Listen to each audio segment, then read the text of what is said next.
शुक्र खुदा में रज़वी हो।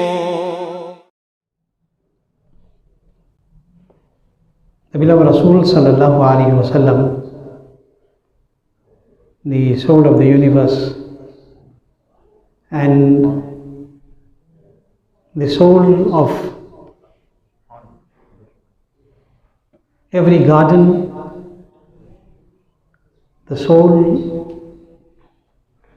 of the most exalted garden,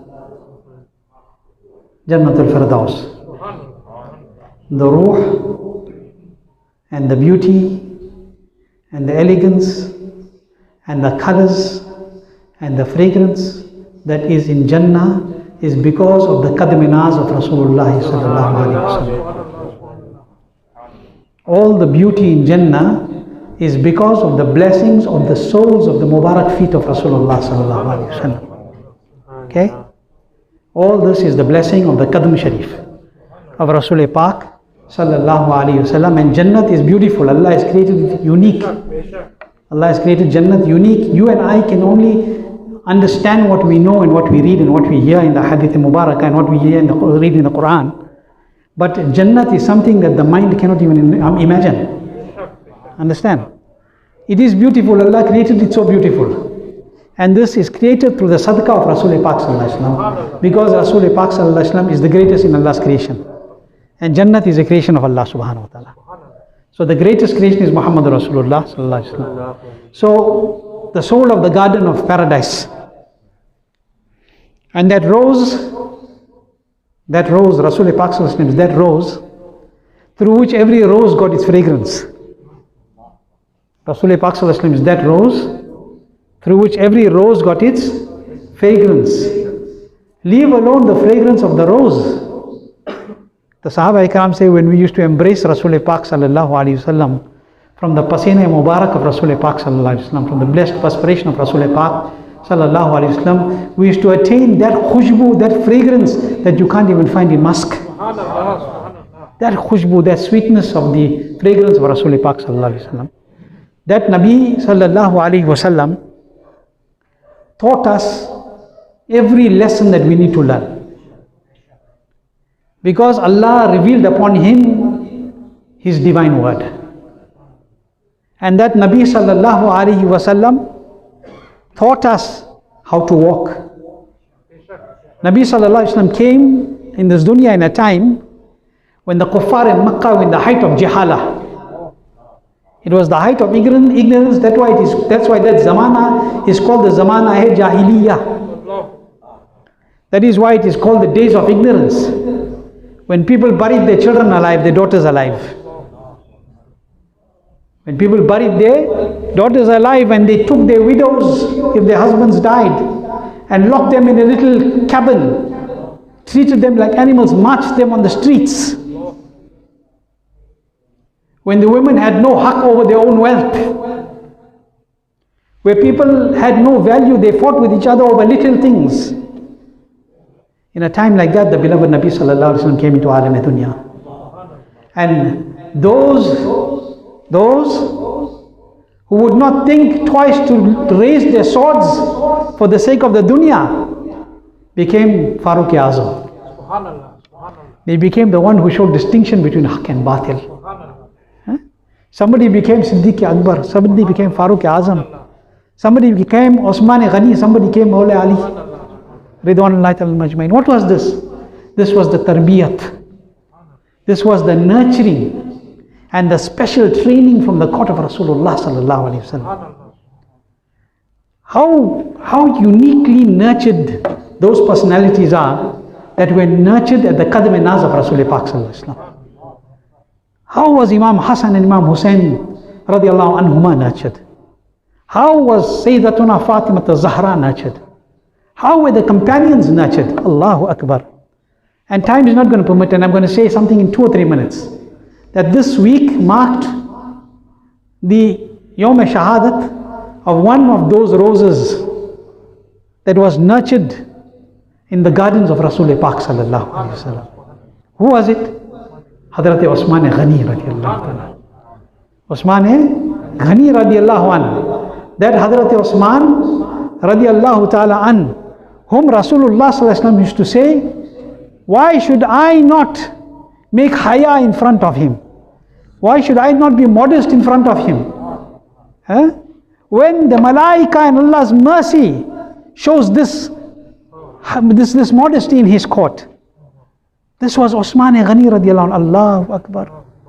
This is that Sahabi of Rasul Pak, Sahib al-Awlaq, Hazrat Ahmad Mujtaba, Muhammad Mustafa sallallahu alayhi wasallam. That Ala Hazrat Adimul Barkat sums it up about him very beautifully. I don't have to give you a long lecture about Hazrat Osman today. I'll sum it up in one share. In one couplet what Ala Hazrat said. What did he say? He says, Noor ki sarkar se paya dushala noor ka. Noor ki sarkar se paya dushala noor ka. Ho mubarak tumko zun noorain jora noor ka. Noor ki sarkar se paya dushala noor ka. Ho mubarak tumko zun noorain jora noor ka. I'm going to translate it for you. For those who don't understand the Urdu. Ala Hazrat Adimul Barkat Imam Ahl Sunnah, that's why it's called the Imam of Love. The Imam of true love, because he instilled in our hearts, in this zamana, the love of Rasul Pak sallallahu alaihi wasallam. Dal di qalb mein azmat-e Mustafa. Sayyidi Ala Hazrat pe lakho salam. What does he say? He says, Noor ki sarkar se paya doshala noor ka. From the exalted court of light, he attained 2 mantles of light. 2 shawls. From the exalted court of light, he attained 2 mantles of light. Congratulations to you, O possessor of 2 lights. Congratulations to you, possessor of 2 lights, on attaining a pair of lights. Noor ki sarkar se paya dushala noor ka. Ho mubarak tumko zun noorain jora noor ka. When the second daughter of Rasul Pak sallallahu alaihi wasallam was in the nikah of Hazrat Sayyidina Osman ibn Nourain radiallahu anhu, made wisal, he was blessed with marrying 2 daughters of Nabi sallallahu alaihi wasallam. One made parda, Hazrat Kulsum, Hazrat Ruqayya. One made parda, he made nikah to the other on the command of Rasul Pak sallallahu alaihi wasallam. And Nabi sallallahu alaihi wasallam said, I married 2 of my daughters to Uthman Ghani because this was based on divine revelation. This was ishara from revelation, that I married my 2 daughters to Osman. And when the second daughter of Nabi sallallahu alaihi wasallam made parda, you know what the beloved Nabi sallallahu alaihi wasallam said? The Nabi Kareem sallallahu alaihi wasallam said, if I had 40 more daughters, if I had 40 more daughters, I would have married them one after other to Osman. What maqam, what fazilat this great companion of Rasul Pak sallallahu alaihi wasallam has. But you know, I want to end today with telling you one thing only. One beautiful, I made a note of one point, beautiful point, that Hazrat Sayyidina Uthman radiallahu anhu, regarding him, Hazrat Sayyidina Uqba radiallahu anhu says that Hazrat Sayyidina Osman Ghani radiallahu anhu said, Hazrat Uqba radiallahu anhu says that Hazrat Osman said, I want you to whatever this word that I'm telling you, write it on your heart, to learn how they used to love the Nabi sallallahu alaihi wasallam. What he says, Hazrat Sayyidina Uqba radiallahu anhu, Uqba Saban radiallahu anhu, what does he say? He says that Hazrat Osman Ghani said, from the moment I accepted Islam, I never touched my private parts. From the moment I accepted Islam, I never touched my private parts of my body with my right hand. With which hand? Right hand. Why didn't he do that? Sometimes you find the need to touch yourself, your body, when you're making, cleansing yourself, whatever, pouring water, whatever. But why did he never touch his private parts of his body with his right hand? Do you know what was this? This was Ishq Rasul. This was Ishq Rasul. The scholars say that he didn't do that again in his life because when he was taking bath, when he was giving his hand in allegiance, he gave first his right hand in the hand of Rasul Pak sallallahu alaihi wasallam. That was his izzat of touching the hand of Rasul Pak sallallahu alaihi wasallam. Allahu Akbar. Look at this. This is love. And if we love them, then you will be with whom you are. You will be with whom you are. If you love them in this dunya, you will be with them in the akhirat also. So keep the love for the beloveds, love the Sahaba of Rasul Pak sallallahu alaihi wasallam, and follow the way of the Sahaba. Have the haya. Today people don't care, wear short pants and walk. Mard to mard, auraton ka kya haal hai? But look at Hazrat Usman Ghani. Do you know when he had so much of haya that when he would go into a bathroom that was completely closed, he would avoid still removing all his clothes. Because of haya in the court of Allah subhanahu wa ta'ala. His modesty. So learn from the companions. Allah keep us with